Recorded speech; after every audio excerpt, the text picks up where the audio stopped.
This is Malcolm David Kelly, and you're listening to the official Lost podcast hosted by ABC.com.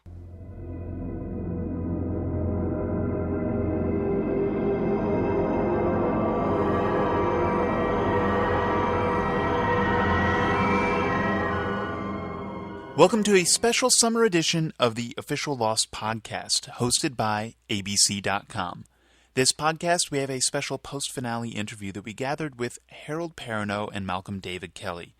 Both of their characters, as of the finale, had of course sailed off into the sunset, leaving Jack, Kate, and Sawyer stranded in the hands of the others. And while we didn't get much information about what may be happening next season, we did discover that just like the third grade, actors love potty humor.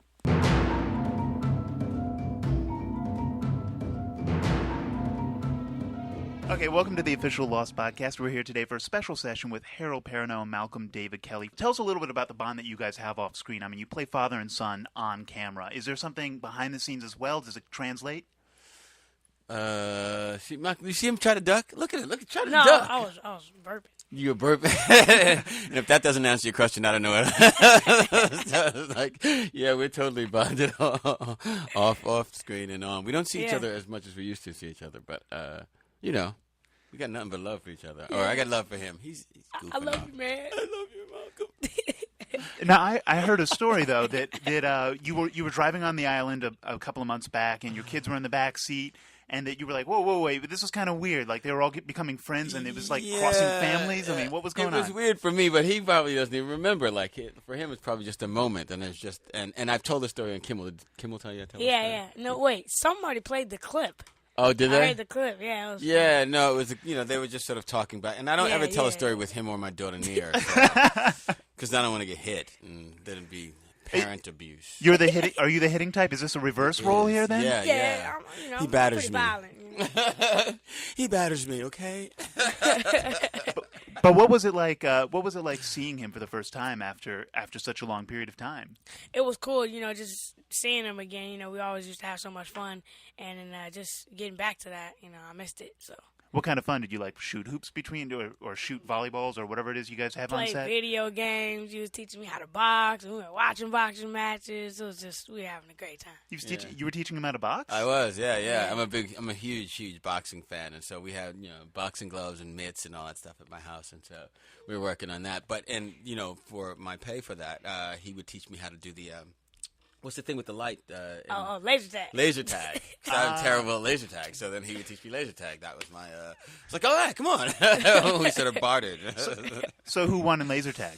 He did. I'm no good. That's me. Yeah, no, you were really good at that, right? Oh, thank you. They were good. But what was it like for you? Like, I mean, surely he's gotten a little bit taller. I noticed last night I was watching your Kimmel interview, and your voice seems to have even changed a little bit. And Kimmel was noting that you've gotten taller. Yeah. My voice changes from time to time. Are you changing it now on purpose? It just got deeper. No, that just happens. Yeah, and then see, I'm talking like this again.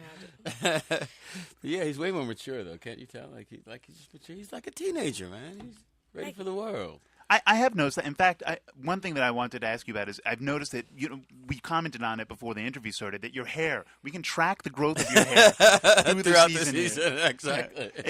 Are you afraid that now you're going to have to go back to the dreads? I mean, it's I almost was to that point. I was really scared that at some point it's like, how long am I going to be on this island? Because if I got to go back to the dreads, like I cut them off on purpose, and to go back would make me a little nervous. And so we were almost there, and then we got off. Yeah. And what about, like, I noticed in the season finale, your hair was kind of all over the place, but right now you have this neat little haircut going. I mean, I thought I was gonna have a little dreads there too. Yeah. I was kind of scared. Oh, you were scared? You don't have any dread envy at all? No. No, I don't have it. Look how neat he is. No, come on. Not just the clean cut type.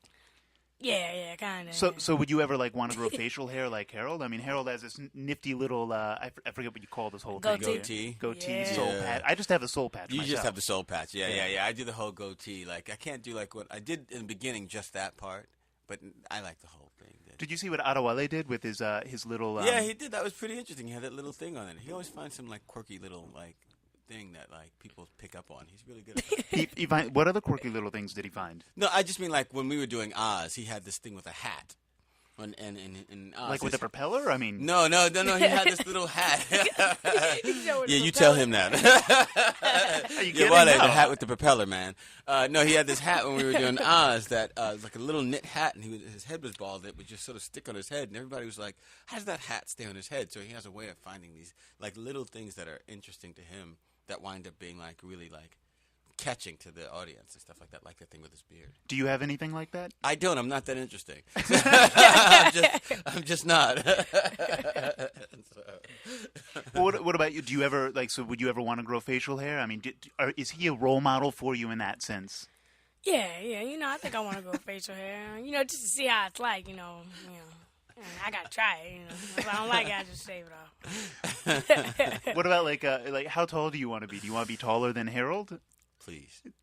Yeah, maybe a little bit. Yeah, you should be, man. Because Yeah. you play ball too. Yeah, I play ball. Yeah, I play So basketball. it'd be helpful for you. Yeah. I can't play basketball. You can't play basketball. How No, come you didn't it's teach him how to play basketball, Malcolm? He wasn't ready. Yeah.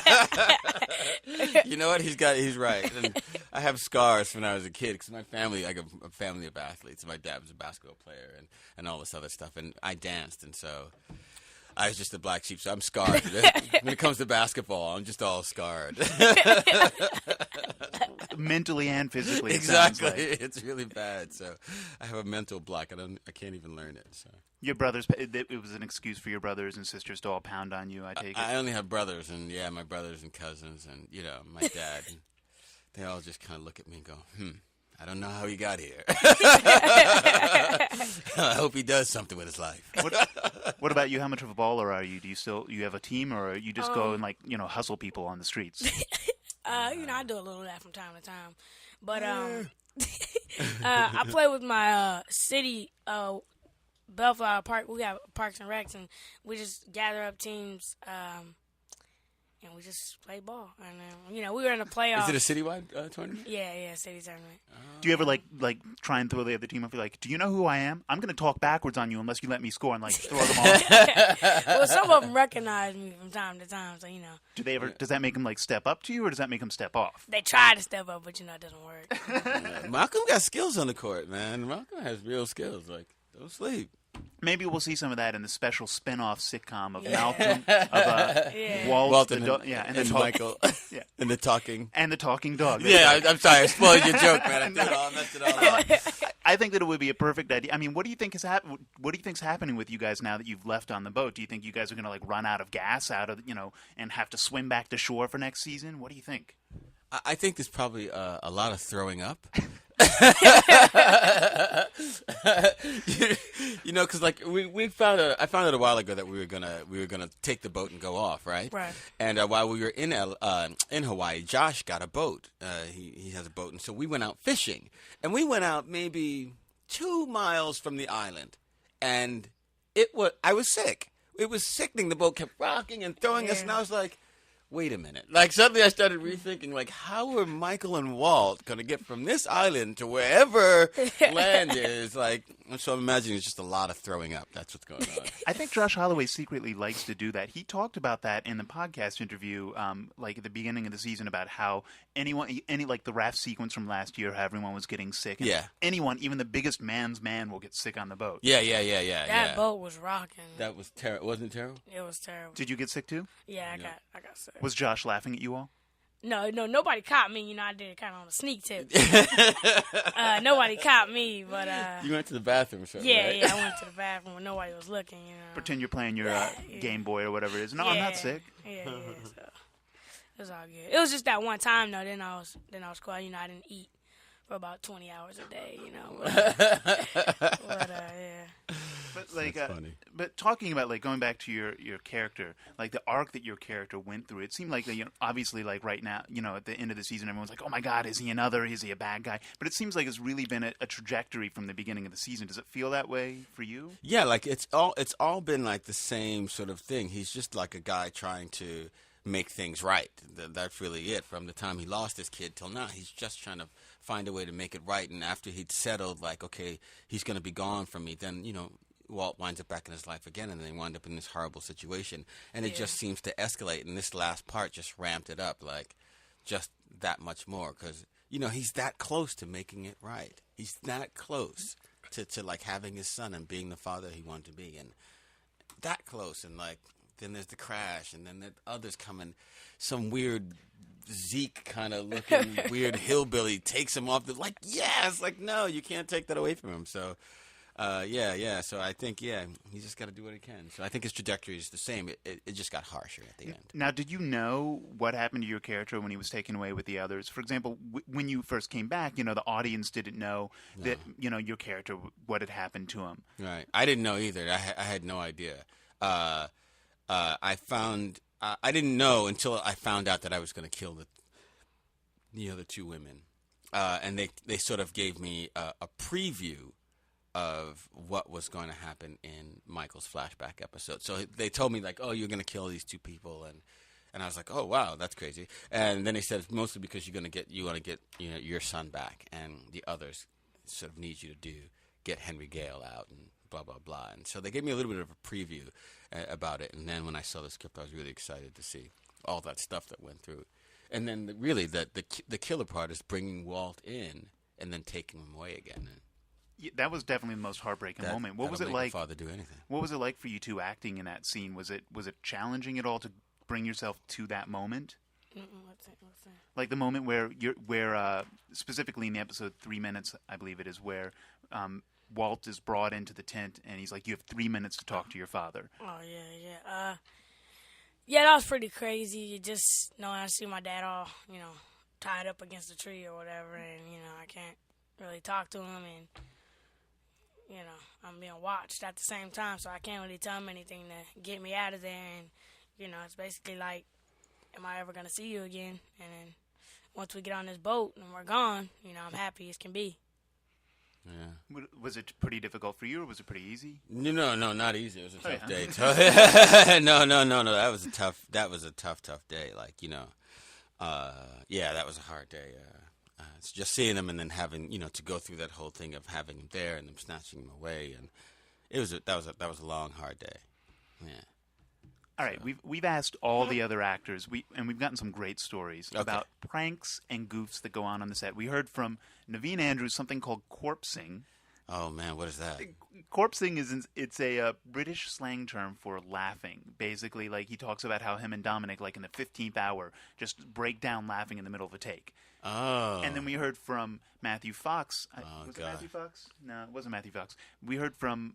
Actually, it was Matthew Fox. We heard about something called birthdaying, where they would randomly select people on the set, and start singing "Happy Birthday." Yeah, that was the last thing that was going on. Yeah. And then we heard from Daniel Day Kim about a prank that they pulled on the actor who plays the character Bernard. So, what about you guys? Any pranks? Any goofy stories? What goes on set behind the scenes? None with me. You see, the thing is that we're both professionals, and the rest of those guys, they're there to goof off. We're pros. That's what we do. So, no, we don't have any pranks. We just go and do the work. Good cover up. Exactly. Just not funny. I don't have any good jokes. I don't have any. Yeah, we don't do any pranks. I mean, like, Malcolm would be on the set and whenever he was there before, and it was just like they were always sort of messing with him, playing with him, and doing all that stuff. And so I know there is, though. And I'm not part of it. Uh-oh. I'm not part of it, and Malcolm's not part of it either. Oh, this is good. No way. But there's a lot of potty humor on our show. There is a lot of, and I'm saying potty like I'm a little girl, but there's a lot of potty humor. Malcolm, what was it like for you being back in Hawaii? I know you were just there for a short time for the finale. Just going back and seeing everybody was real cool, because I've been missing them, and just going back and hanging out again. And who did you miss the most, other than Harold? And because he's here, right? Yeah. Don't count me, because I know it's me. Nobody more than others. Just seeing everybody again, just a joy on set, and how much fun we have, and how much fun we used to have. And how many Vincents are there? How many dogs are there? Is it just like one? 5? 5? No, it's one dog. No, it's 2. Really? Oh, yeah. There was another That's one right. who came in because Madison was away for went on vacation right. or something like that. Yeah, but that one only appeared once. It's mostly Madison. Yeah. All right. Well, before we go here, is there anything you want to say to the fans, or anything? No. Thanks for watching. Yeah, thanks for watching, man, and hope we get to see you again. There's so many questions that we still have to answer. Does Michael know about Walt's special powers? Yeah. What happens to them on that boat? Mm-hmm. And does Vincent really talk? I'm waiting for the spinoff. So many possibilities. We could even have a superhero show with Walt the superhero. Walt Exactly. the superhero. We got to find out what Walt's special powers are about. That's my whole thing. I got to find out what's the special powers about. Yeah. Well, thank you for joining me today with Thanks. Harold Perrineau, Malcolm David Kelly. This is Thank a you. special Lost podcast. Thanks a lot. Yep. That concludes this edition of the official Lost podcast. In a couple of weeks, we'll be bringing you some additional interviews that we gathered from the set last season, including a special follow-up with Jorge Garcia. And in late July, we'll be bringing you special coverage from Comic-Con 2006. Don't forget that in the meantime, you can find all sorts of Lost extras to satiate your withdrawal at lost.abc.com.